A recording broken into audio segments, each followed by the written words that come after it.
Welcome to Intro Psych Sessions, the second season, where I will rethink my entire Intro Psych course from beginning to end, asking friends and experts to help me figure out how to put it together in a way that implements recommendations and integrates the skills and knowledge that I want to give to my students.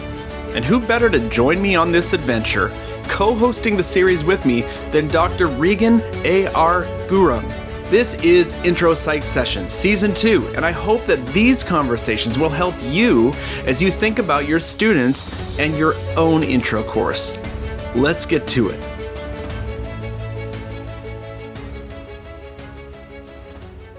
And now, a word from our sponsor.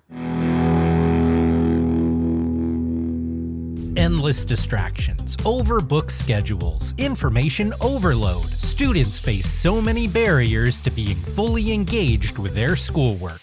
That's why Macmillan Learning's Achieve for Psychology gives you the tools you need to keep them focused on your course, before, during, and after class. Whether it's the exclusive author-created content, captivating footage in our Introductory Psychology video collection, or the self-evaluation of our goal-setting and reflection surveys, Achieve helps students stay focused on the course and makes it easy for them to tell you when they need extra help. See for yourself. Go to macmillanlearning.com/psych sessions 2023 special for an introductory tour today.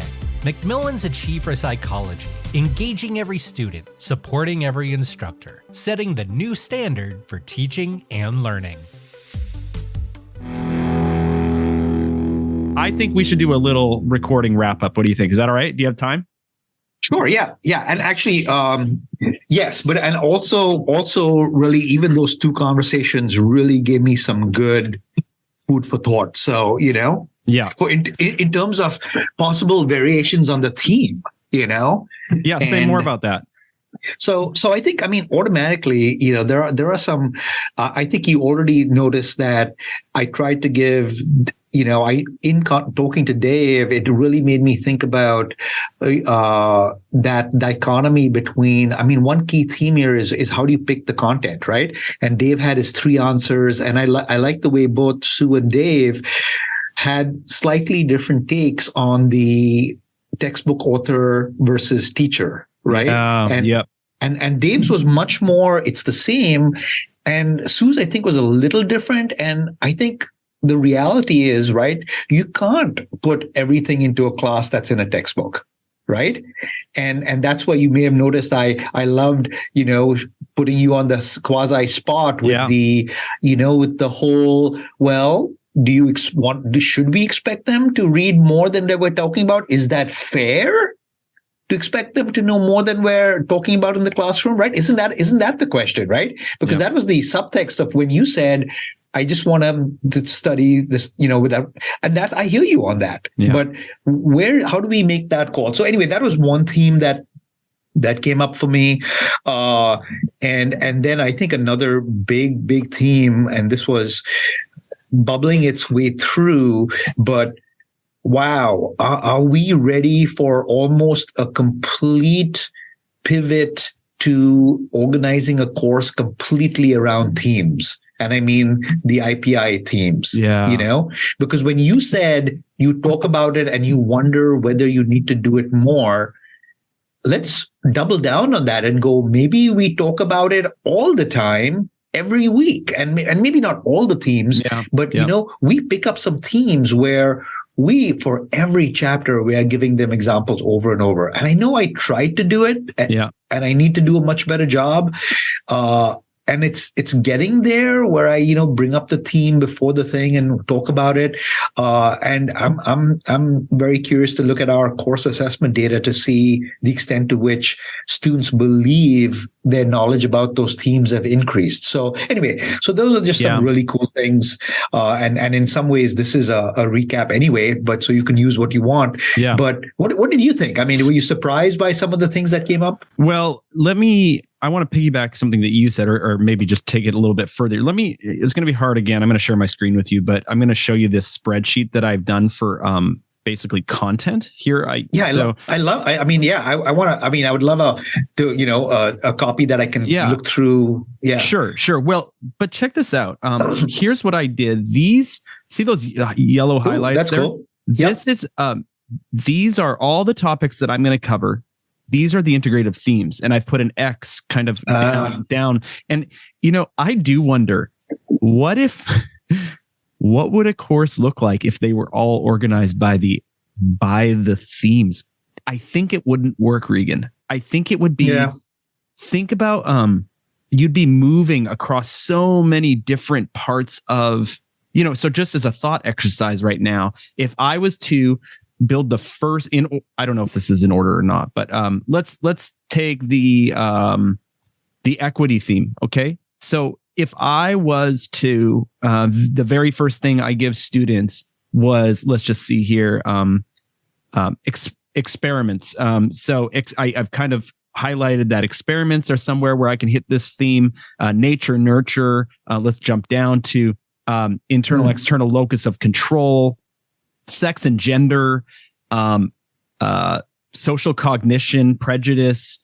I think you could, and all the way down to therapy. Okay. I think these things can all be opportunities to address equity issues. And let me just read it out for folks. Psychology values diversity, promotes equity, and fosters inclusion in pursuit of a more just society. So there would be an opportunity to completely teach that way, but I think it would be disjointed. What do you think? Yeah, I think in our conversation with Dave, he said, well, what's that big theme that's tying your course together, right?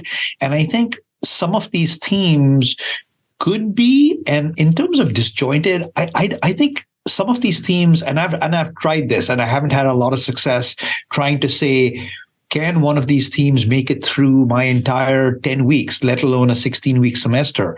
And, I haven't come up with a really good way to do it. So yet, but I think in terms of disjointed, maybe disjointed if we try to squeeze it too much. Yeah. And instead going, look, maybe we take one theme for 3 weeks, and maybe it's okay to say, look, this week, these are the themes that's highlighted. And that's sort of what your grid is doing, right? Let me, here's something that you can see. I'm not going to share my screen, but let's see. Can I even do this with the camera? No. Well, here's a different way to come at it. Is what I'm calling a day in the life. All right. I'm working on something called a day in the life exercise. Okay. Where I tried to take list all the key elements in one of our days. All right. And, the fact that you're alive and you're asleep and then you wake up and you eat breakfast and you travel into school. Right. And I go all through the day, maybe use some social media. Here I'm doing some studying. I'm watching some TV. I'm interacting, calling my mom, hanging out with my partner, doing something with the kids, blah, blah, blah. Right. So I go through an entire, maybe a constellation of an average week. And then, are you ready for it? For each of these things, I try and apply the chapter of psychology or the concepts or the themes that relate. Love it. And so in that way, I'm like, notice how every day we are using different parts of psychology and some things go all through the day. Okay. Let me riff on that idea. Okay. Because riff on. Yeah. Okay. I just had this thought. What if the first half of your intro psych course, which we know we can't squeeze all the content in anyway. What if the first half of your course was really, you would have to cut content like crazy, but what if you tried to teach all the content you wanted to teach in the first half of your course, and the second half of the course, you use that content to do things like a day in the life of, you do things like the themes, really working on those outcomes. Because you and I both probably give, actually, I don't know that I'm doing a year end or an end of term paper, but I haven't kind of got to the final exam yet, but we tend to sort of assess those things at the end. or work on those themes like once in the course, or maybe revisit it a couple times. But what if you like build the foundation, the knowledge foundation, which is one of the content, the outcomes for APA, IPI, right? You start to build on that content, and then you really use the second half of the course to apply it, to think critically about things, to double down on scientific thinking and research methods, or to look at these themes explicitly. Now, this is a thought exercise. So what are the problems there? Well, I mean, I'm going to actually, instead of the problems, I'm going to come up with I'll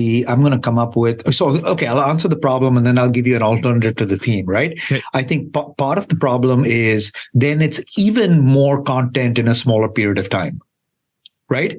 So that's one possible problem where you're like, oh my gosh, we've really accelerated the amount of time you have to get a lot of content. Because right now, a lot of students say, and mind you, you and I are both on the term system, I don't cover 16 topics. I use the pillar model between our 2 terms of psychology. We have Psych 201, Psych 202. Right? We've got 201 and 202. We split up topics between the 2 terms. So, but even in one term, I'm still doing essentially 6 chapters, right? Maybe seven chapters. But so I think the dichotomy may make that content time too intense. Yeah. But so and I'm doing it in 11 weeks, right? The whole right. Course. Yeah. Right. So here's one variation on the theme, which I've already been piloting for the last 3 or 4 years, which is every week they do an applied learning activity where they write anywhere between 300 to 400 words on one of the themes or one of the student learning outcomes. So it used to be 10 applied learning assignments. I've brought it down to 7, and they do 7 little essays. And mind you, again, my class is 400 people. So, I train some people to help me provide feedback on that. But they are writing almost every week on taking the content and applying it to the theme. And I think that we can do where you still spread your content out, but you're adding on application. And the answer is, in terms of how do you make time for it or space for it, is you cut down the percent of your grade that is the traditional multiple choice exam and add percent of your grade for these applied learning assignments for in-class activities. Yep. Right? So, yeah. And okay, so let me talk about my course. Tell me more. So the multiple choice exams, I'm going to have them do the publishers quizzes as they're reading before they come to class. I think actually my publisher, I use the Hudson and Wisenhut book, and they do a pretty good job with those questions.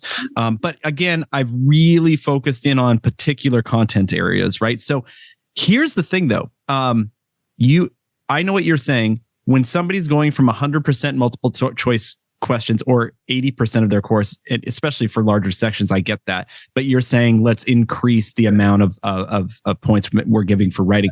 So I have this, because I have the opportunity with less students, what I'm doing is actually what I've learned is that I have to increase the amount of points that students are earning for the multiple choice questions before class. If it doesn't hit a certain threshold, 15% of the grade or whatever, 20% of the grade, they're not going to do it, which means they're not coming prepared looking at anything in the textbook. Okay, so that's one thing.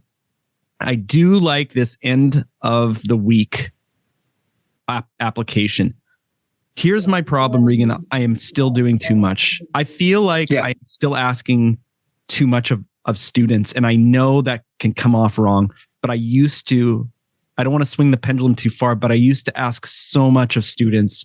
Man, I started as such a rigid instructor, and I still, because of my personality, I still feel like sometimes many of my students are not set up for success because I'm requiring a lot of them, even in terms of reading. All right. So, but let me just talk about my let me just talk about my end of the week assignment that I am thinking about putting on a cycle. So my students will do this, 10 times probably. And they'll do this 10 times, and I'll drop probably a couple low ones, and they can make up if they don't do well on them, they can make it up. But you're seeing it now on the screen here. But basically, here's the assignment. It's I think it's 5 parts. It's improve your life with psychology. So there's a question on improving their life with psychology. There's a question on solving a problem with psychology. Provide an example of psychology's themes, where I have them hit that every week for 2 themes. Here's one that we haven't talked about, but we will, I'm sure, with somebody. Skillful psychology student. Absolutely. Articulate your skills is another one that I'm going to have them do weekly, where they look at that list from that document from who put that together? Was it CABE or was it outside of CABE? I don't remember. I think it was an effort with Garth Neufeld and a group of folks. Garth Neufeld, Aaron Richmond, Drew Appleby, group of folks. Right. Yeah. So I really want to kind of double down on skills and them particularly applying what they've learned to the skills that they're learning. And then finally, part 5, communicate to the general public. And this is an infographic assignment that, so, when you see those 5 and you're looking at this document that I'm going up, and it's got an example, and it's got like all the criteria so it's a pretty long document. But what do you think about those 5 things? Again, I'll just quickly listen again. Improve your life with psychology. So there's a writing assignment regarding that. Solve a problem with psychology. Provide example of psychology's themes. Articulate your skills and communicate to the general public. Do you think that's doable at the end of the week for students as the major assignment? So just to be clear, those 5 parts, they would do those 5 parts every week? That's right. So, that's first blush, that seems difficult. Okay, first blush. But of course.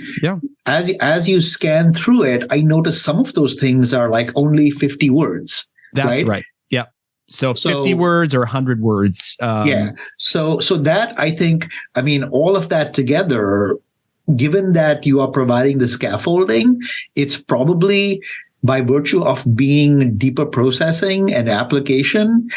Here's the one thing that I think can make it totally easy that I'd strongly recommend. You provide some examples of these a priori. That'll completely alleviate the stress. So, for example, you make up 1 week or a couple of different examples of you answering exactly what you're having them do, and they will see, and that will just enable them to tackle it better. Because I had the same issue in my research methods class, where I had them do a lot of stuff, and stuff that I thought was cool and applied and whatever. And the issue is, whereas it makes good sense to you and me because we can conceptualize it, because we think about these kind of assignments, to a novice, you don't know how to start. So I actually will step back on what I said, and although it first seemed like a lot of work, when I looked at the fine print and the actual number of words and so on, it's not bad, and it'll be even more doable with an example. Okay, so I love that you're saying that, and I don't expect in this minute that I showed you this and I was scrolling through it that you saw, I put examples in for each one of these. But so that's super. That leads me. So great minds, right? But that leads me to this question. I'm having trouble. I want to we got to be transparent with students, right? I think that the research is pretty clear that students do better when they understand what the purpose is of an assignment, how they earn points for assignment, and what you're saying is give an example of what it looks like. What does a successful assignment look like? Students do better with more information, transparency. Right. Okay. So, but that starts to really lengthen the assignment becomes overwhelming to look at when you have, here's part 1. Here's the criteria, bullet pointed. Here's an example of what a good answer for part 1 is. And then you go to part 2 and 3, 4, 5. Students are scrolling through, here, I'll tell you, 1,120 words 4 pages of text in order to just get those 5 questions. How do you organize this so that it doesn't overwhelm students? Yeah, and actually, my answer is I have 2 answers to that. I may have shared with you my syllabus snapshot at some point, right? And I think the idea is coming up with an assignment snapshot that visually points out the main components as an entry point. Mm-hmm. So. And my what I like about the snapshot idea is, and I'll talk about it in the context of the syllabus, right? Instead of before you read my 8-page syllabus on the first day of class, let me give you a 1-page visual snapshot that gently introduces it to you, so you're more likely to read it. Yeah. Right. Yep. So that's suggestion number 1 is come up with a visual overview snapshot that's welcoming, that's visually grabbing. That's right. That's number 1. Number 2 is leveraging your learning management system. So we use Canvas over here. And one thing that I've been playing with is using the modules in such a way that they're clicking through it, but they're clicking through it after they've got the first one, so that at least at the outset, it's not like a whole bunch of stuff. It's much smaller pieces and bites. And I think that goes a really, really long way. So those are 2, thoughts to break down that kind of stuff that I think could be helpful. Right. And so just as a reminder to listeners, what we're talking about is, in order to give all the information to students to be successful on an assignment, it can start to look very, very lengthy. And so you have to give students a way to not be intimidated by the length of it. And you're saying, hey, use your LMS. Hey, give them that overview early on. And I'm thinking about another way to do it in the LMS as well, which is I can actually pull all these examples out and link to them and say, for an example, click here. Yeah, right? Absolutely. And that, absolutely. Yeah, that eats it up too. And you're right. I mean, and honestly, even a single page, instead of the examples in there on that single page, they're linked, right? If we think about it in a digital frame, and a lot of, that's getting to be a good way to go. So, well, we've covered a lot, and Regan, I think I'm missing what we haven't talked about yet is what I'm doing actually with my students in class. And so, so let me just, as we wrap up today, and we got a couple more conversations, we have a number of conversations coming, but as we wrap up, I'll just say, you know that I'm doing a kind of pre-reading quizzes for my students so that when they come to class, that they're going to be engaged. Now, I used to do what Sue did, which is put them in small groups and have them just riff on, or just kind of discuss those questions. Well, now they're not doing kind of written questions ahead of time. So the class sessions, we have 4 hours together, basically a week, are going to be spent, and this is going to be the hard part, active learning, solving problems. I don't know. There's going to be variation in what we do in class, reflective writing. I'm thinking, and I've made notes about all of this, taking personality inventories and talking about what makes a good and bad one. All those activities that I really feel like I should have been doing with students, but I didn't always prioritize it or have the time or put them into the course. I really want to build a course that students are active in. And so that's kind of the plan. And then this final week assignment at the end of the week, this 5-part assignment. What do you think about activities in class? Like, just maybe you can riff on that a little bit as we finish up today. No, I love it, Garth, because I think one of my guiding principles that you seem to have, that you are nicely providing an example of is, I mentioned there are certain things that push me. One of the things that push me myself is to answer the question, what would I do if I had a smaller class? Right. Yeah. And I take it a step further and I really push myself to say, ideally, what would I do if I had 2 people? What would that, and I try and design everything for as if I had 2 people, and I call it the ideal design, because it's I'd do this and I'd do that. And then I ask myself, why aren't I doing that? Right. So And that's exactly what you're doing, right? You've already moved towards your tearing down, your restructuring is designing. It's what you do if you had a smaller class. And I know you said 33, but that's still a lot of people, right? But I'm still getting the sense that you're really trying to do it with what would the best experience be for them. So I think my first take on it is I love that. I think the devil is in the details of the two big challenges are having them prepared to come and do the activity, because as you know, and you alluded to this with the number of points on the pre-quiz, if they're in groups doing stuff, but group members aren't prepared, well, that's going to be tough group dynamics, right? Yeah. So it's how do you anticipate that? How do you anticipate the level, relatively level playing field so that everybody has the same prep, right, for things? So that's a challenge that, unpacking a little bit more and coming up with things I think I'd be interested in hearing. But that's the one. And then of course, I think it's sustaining that, 4 hours of activity, which is, I'll just tell you, one of the things I'm thinking a lot about is the model of asynchronous in-person 4 hours a week still valid with all the cool technological innovations we have? And I'll just throw that out there for now. Yeah. Does it have to be 4 hours? I am with you. I feel a little overwhelmed, Regan, thinking about 4 hours of activities. It's idealistic, certainly. Now, I think what might bail me out is my end of the week assignment, those 5 parts. I can really have students start to work on those even in class, right? Solving a problem, applying it to life. I could have them start to write those things and present to their classmates about it. There are some things where it's not always me having to develop the idea or present the activity in this really where it's costing me a lot of time to structure it, think through it, exactly what are we getting out of this. Some of it is pretty organic. I mean, with our themes and outcomes, right? That we just want students to get to the end. So that's what we're going to spend our time doing but I got to say, man, I feel a little overwhelmed thinking about that. So, I want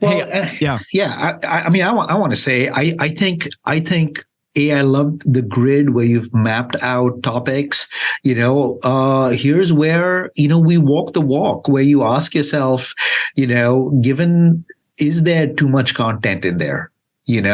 And I always think in most of my course design, there's always my first run through and then my second run through and then the third run through.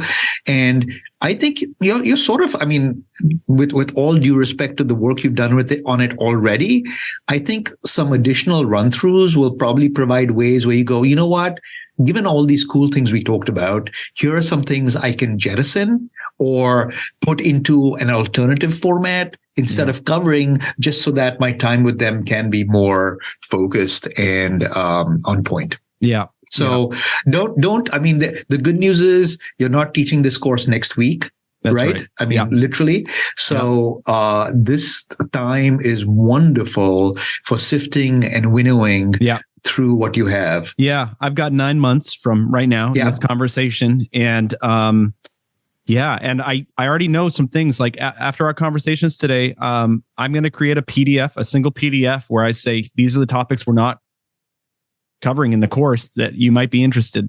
That's from, the conversation with Sue, with Dave. I am convinced that, this whole misinformation thing, again, I'll say it, is probably to teach students how to navigate that is probably one of the greatest gifts that we can give in the Psych 100 course. So there, and buddy, you have been so helpful. Thanks for doing this with me, and thanks for all your feedback for my course. Hey, this is fun, and I look forward to the next set of them. Yeah, great. Thanks. All right, man. Take care.